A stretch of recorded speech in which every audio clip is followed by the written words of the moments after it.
notre invitation. Je te laisse la parole. Merci Sophie. Bonjour à tous. Salutations de l'Université de New York. C'est un grand plaisir d'être ici et de partager cet événement spécial avec vous.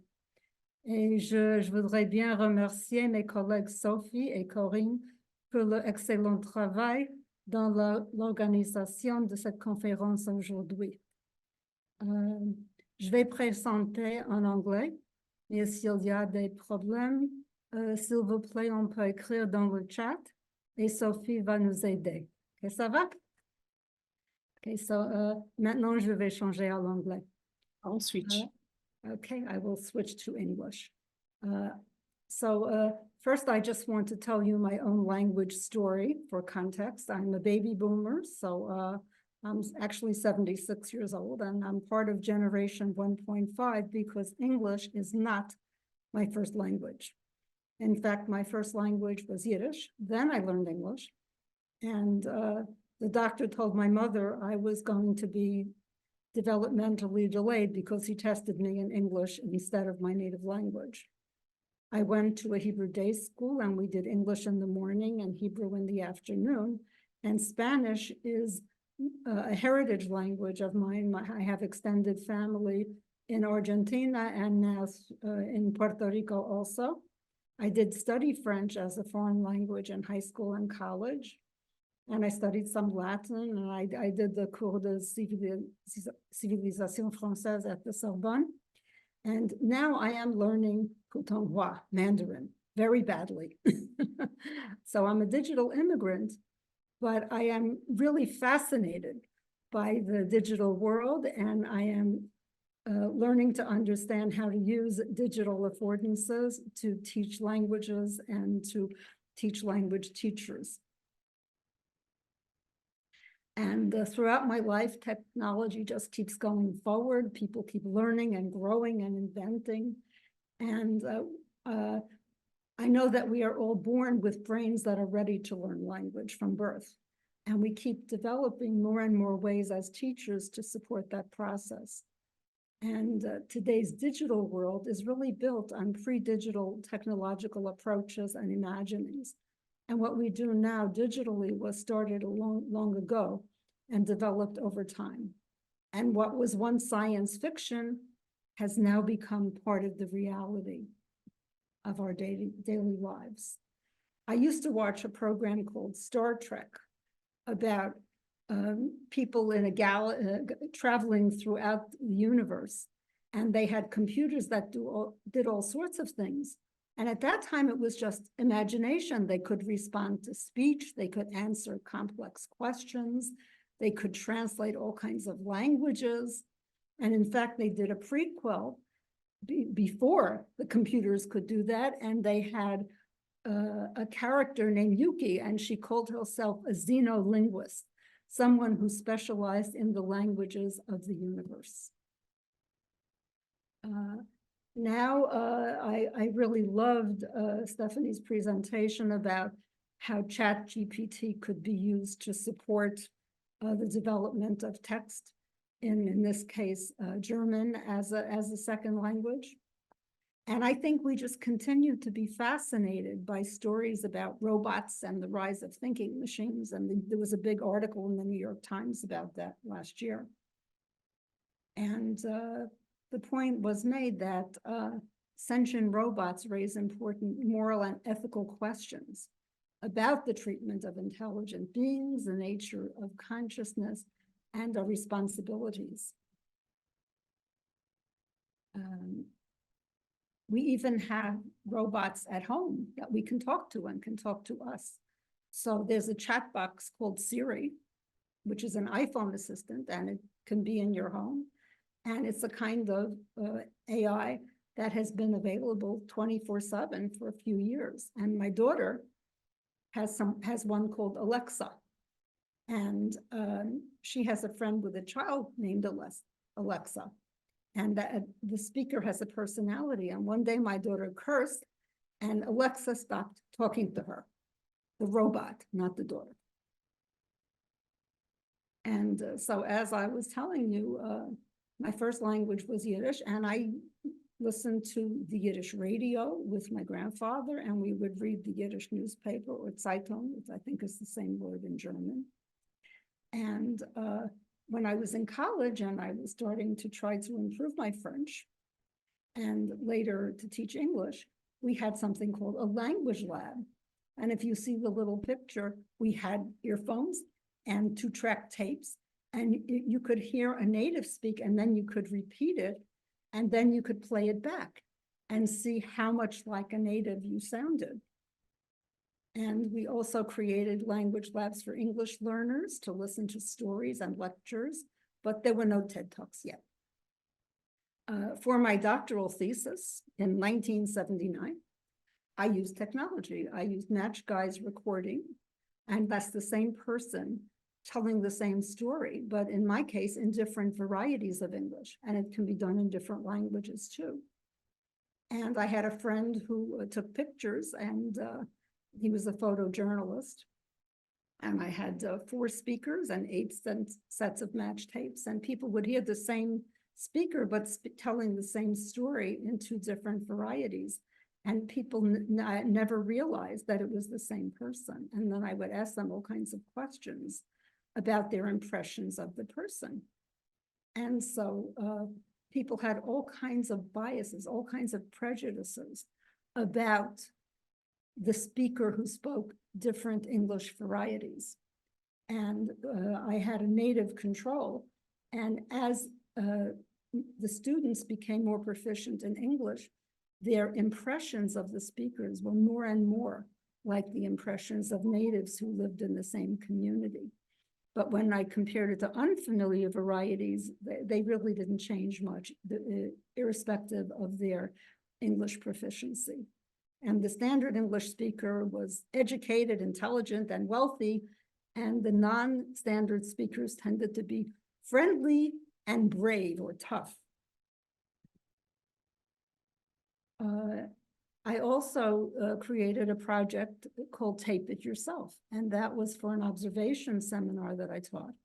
And I taped or recorded master teachers, and then I interviewed them about their philosophies, and I created combinations of their philosophy and examples from their teaching that I was able to repeat several times, and I used that in-house for teacher education and wrote a little article about it.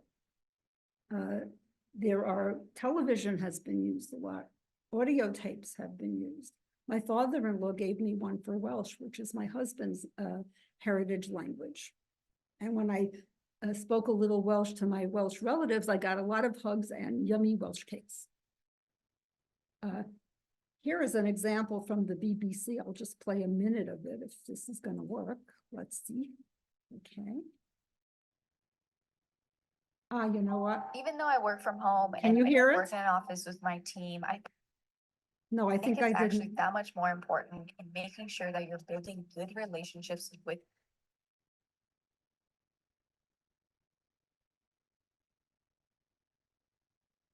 Can you hear it? It's okay.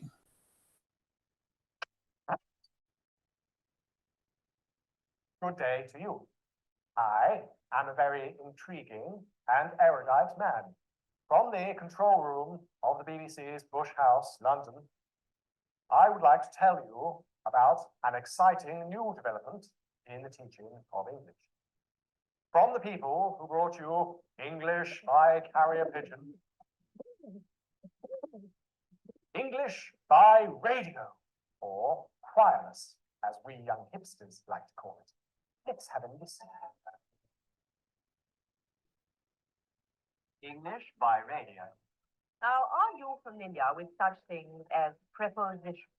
Preposition. A preposition is a word composed of position. We've come a long way. Okay, this is something that we still do, which is to learn languages through films. There's been a lot of work looking at what happens when people view videos or films with subtitles, and how the subtitles actually can support their listening skills. And if they do if they record a little piece of it and play it many times, it can really improve their listening comprehension. And so as I said to you, I've been studying Putonghua, and I have a confession that I do get addicted to soap operas doing this. Okay. Also, there's been a lot of work on language in children's television. In Sesame Street, and I think almost every country has their version of Sesame Street. I was telling Sophie that I worked a little bit on an Arabic version called Iftah Ya Sumsum, Open Sesame. And is there, Sophie, there must be a French version of this children's show. C'est Alibaba, ouvre-toi. Okay. But the idea was to develop language, numeracy, and literacy for young children in a way that was so entertaining that the grown-ups would leave it on. Sésame, ouvre-toi. Right. And here is just a little touch of what it was like. And you'll see there was ASL. This one.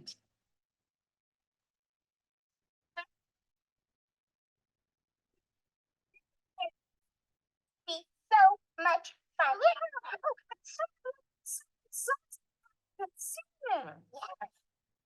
You like to play with dogs? It looks like this. Okay, so here in this television show for young children, they were introducing them to ASL, which actually is very similar to the French version of sign language because it was developed from that, and also Spanish. And so this is language learning with young children at a much earlier time using television, all before AI, but AI has been built on this history. I also want to share with you a collaborative project I've done with the United Nations, and this is for high school kids and grown-ups.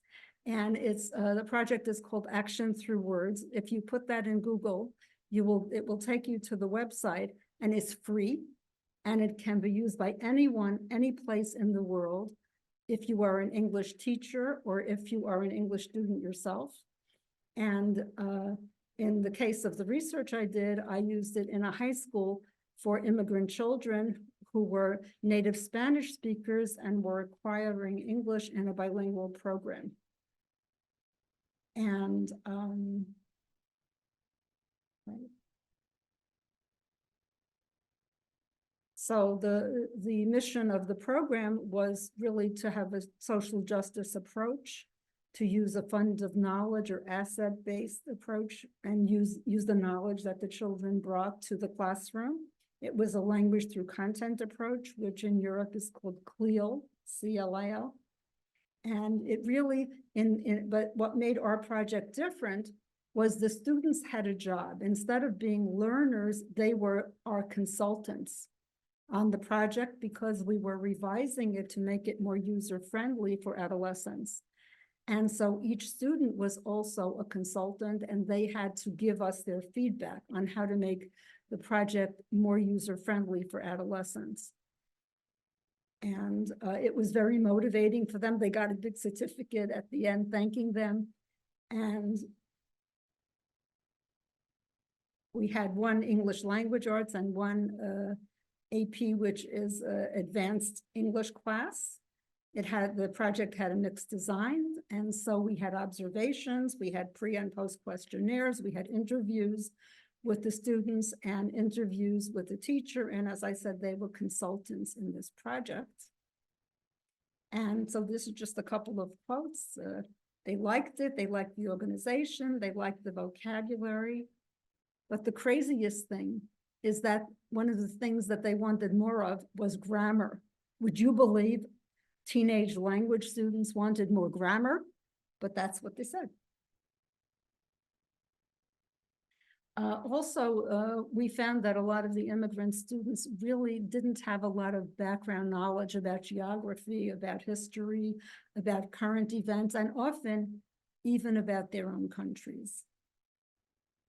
And so we also worked with them on researching content knowledge that they might lack on the internet. And so the teacher talked about the need for differentiated instruction. And now that we have AI, you can put anything in and specify the level of the student, and AI will adjust your text to the level of students you are teaching, so you can differentiate. And so Sophie and I tried that out. That experience is on the internet. She can give you the link if you want to look at it, if you haven't seen it. Okay. Okay, so here are the suggestions from the, Tu parlais From du sketch, students. n'est-ce pas, non? what was that? Tu parlais du sketch, non? Oui, oui, c'est ça. Ah, C'est je vais ça. mettre les liens. Okay. All right. And of course, this is all a mixed blessing, because the more students are comfortable with researching on the internet, the more tempting it is for students who do not feel really confident to plagiarize. And so plagiarism has always been a problem. At NYU, we always used to use Turnitin in order to check on plagiarism. But when they use ChatGPT, Turnitin does not help us, because the borrowed text is original. They're borrowing it from AI. They don't borrow it from an existing corpus, even though AI draws on many corpora in order to do what it does. And we try to explain to them that plagiarism is like stealing, but when they're desperate, they do it anyway. And we also have found that in different countries, even though everyone knows they're not supposed to do it, it's not always as serious as it is in the United States. It's very serious when you plagiarize. And I think it is in France as well. Is that right, Sophie? I think it's serious. Okay. So here are some other additional ways we've used technology. I'll show you an app that actually will do a sound spectrograph, visualize your pronunciation, and you can compare it with a native speaker and see how close you can get. You can watch videos online. In my Chinese Mandarin learning, I've been using two of them. One is Yo-Yo Chinese, and it's teaching me to read simplified script, and I've also used Duolingo. Now, your computer or device will actually correct your grammar and vocabulary as you type, which is usually helpful. However, as I've told you, I'm a polyglot, and when I speak to people who speak other languages that I know, I may often throw in an expression in that other language, n'est-ce pas? Vous comprenez? And when I do that in writing, the spell checker goes crazy and it changes it to the silliest things. So there's an expression in my native language, which is the ganze Mishpucha. So if someone else knows Yiddish, I will often say, how is the ganze Mishpucha? And that means, how is the whole family? Well, the spell checker often will change that to the gangsta Mishpucha. I promise there are no gangsters in my family.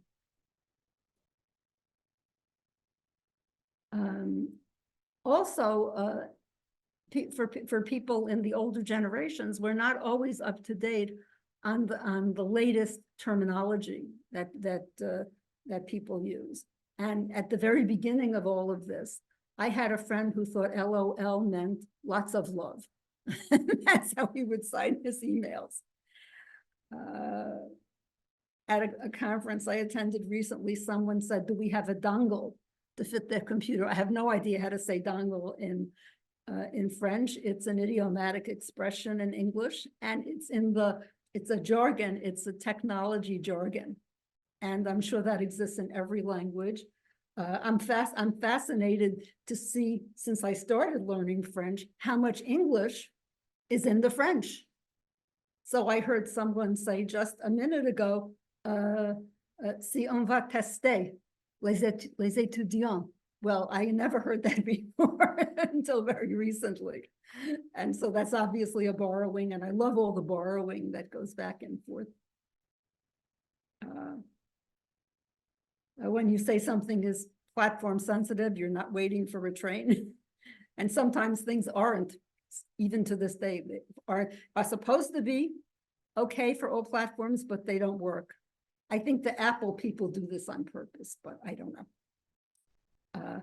We have expressions like upload, download, crash, hacking, interface, flamme, all these different kinds of language conventions and acronyms that are part of the evolving digital world. There's a little visual representation of that.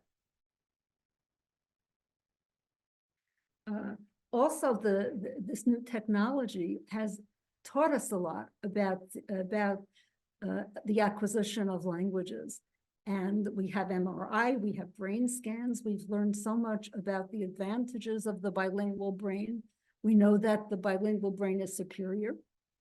We know that if you are bilingual or multilingual, your executive function is enhanced, and dementia and Alzheimer's are delayed by 5 to 10 years. So keep teaching those languages, my friends, because we're helping people.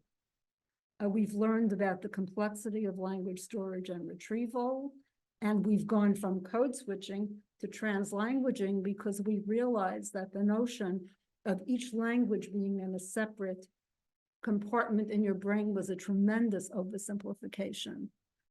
We have our linguistic resources are very interconnected. That's why I was telling you, because I haven't spoken French very much for many years. When I speak French now, I keep getting Spanish, and I have to make the Spanish go away. And MRIs show that when you do that, when you suppress a language, that site lights up because the suppression is doing work in your brain. And of course, we have a very rich use of corpora, and that's what AI depends on, the existing corpora that are available through the digital world. Now, what does this mean for some of us? Well, whoops, go back.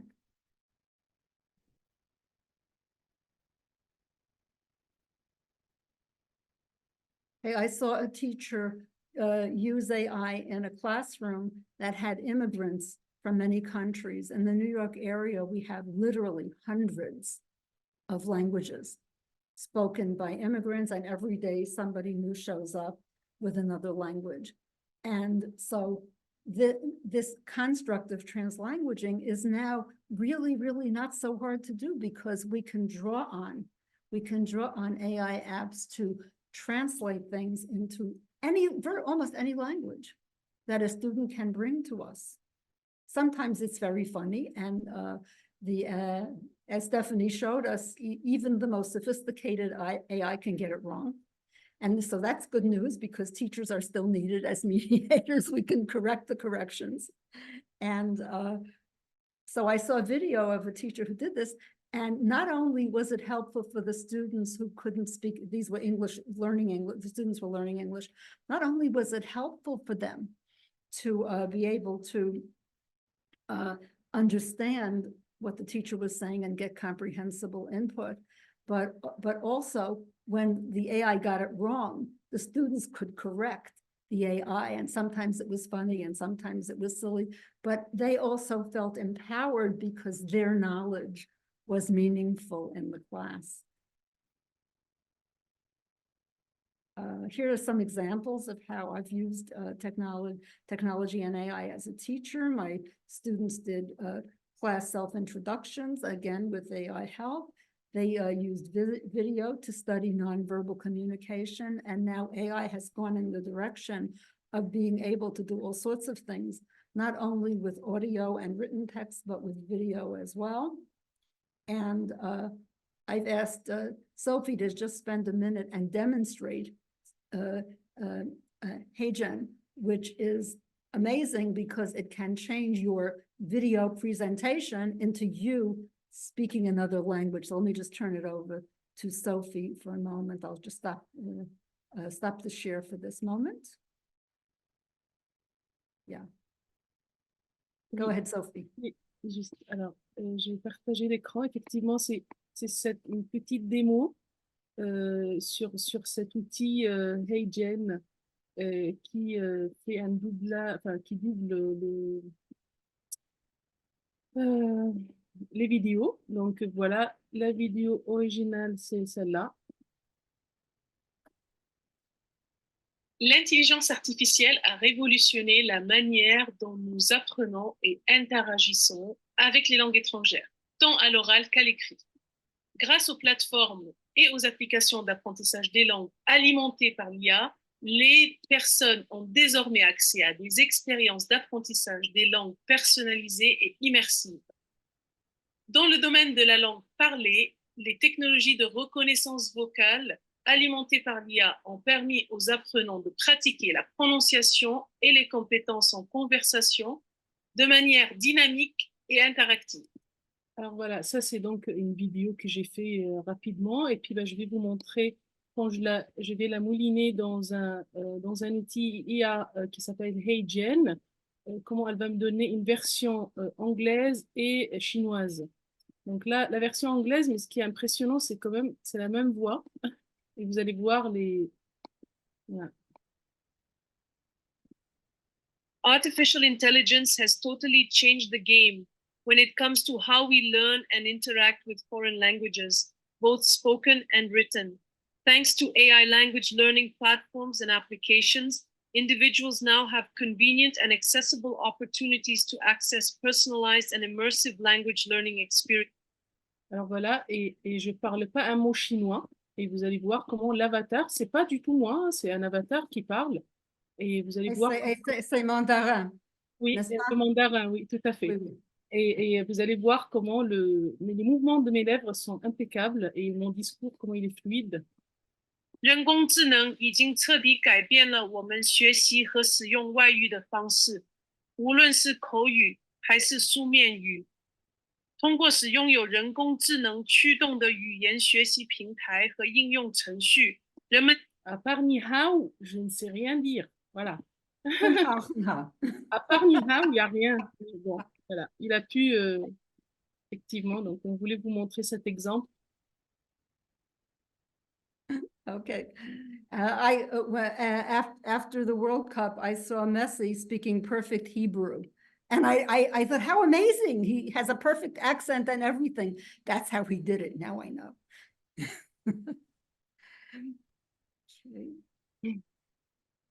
So I'm just about out of time, so I'll just mention briefly, there are many, many apps available for learning language online. There is a problem with the digital divide that not all of our students have the same access to level of technology, particularly if they're poor. And we have to think about how to supplement that and how to help them. Okay. There are lots of online apps for language teachers. Lots of language learning tools. There's one called Pratt, which I mentioned, which is that will show you visually how you are pronouncing. There's something called TalkPal, which is a GPT-powered AI language tutor, and it can speak 50 languages. I also had a project looking at how to use a ChatGPT, in this case with English as a second language, and had the students write something, write something in their native language, have it translated, take notes, put it away, and then write in class based on the what ChatGPT had done to their translations. And it did really improve their ability, and they could check their notes They were allowed to look at their notes, but they were not allowed to look at the entire discourse that ChatGPT had done, and then they had to hand in everything at the end of the class. So lots of pedagogical possibilities. There are ethical issues that come up as well. And I just want to end with a song that it's a song about peace. And I think at this moment, we need to think about how, as language teachers and as people who are multicultural, we can work for peace in this world. So I'm just going to play a little moment of this for you. And this is on the UN website that I helped create. So this is one of the units, and the unit is about peace. And the song is used as a close exercise. So I'll just play it a minute and then I'll show you the words.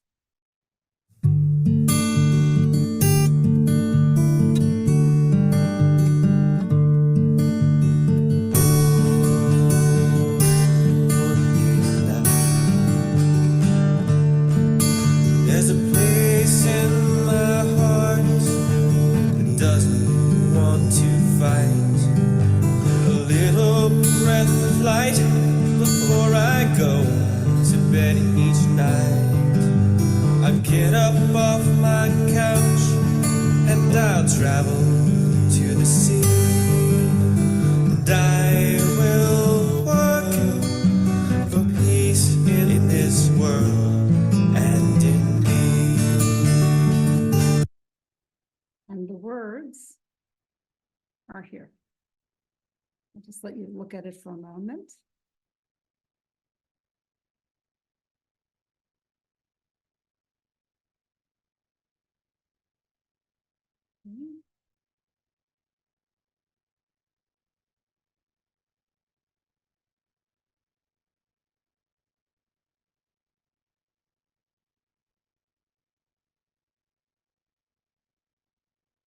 Super.